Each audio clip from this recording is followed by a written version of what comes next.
नमस्कार मंडळी, नमस्कार। डर का माहौल है न जाने कब कहाँ से आ जाए। मंडळी आता बस 2 नाग निघालेत मल्चिंग काढताना।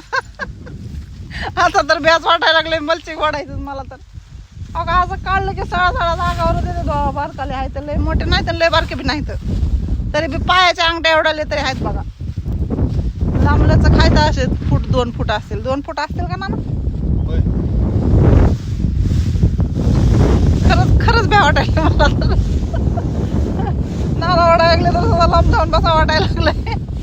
म्हणलं एकट्याला तरी पुन्हा काढायचं, मी जायचे उद्या, आज जायचंय गावाला म्हणून म्हणलं सकाळ सकाळ काढून घ्यावं तर ह्या का असलं।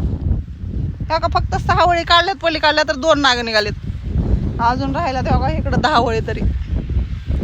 अवघड आहे बाबा, लय झंझट आहे बरं शेतकऱ्याच्या नशिबाला। कस काय तुम्हाला भ्या वाटतंय का नाही? कोणच्या मल्चिंग खाली कुठं असेल काय सांगता येत नाही। नाना लांबून वाडा, लांबून त्या जवळ जाऊच नका, पुढं जायचं लांब ओढीत। बाय।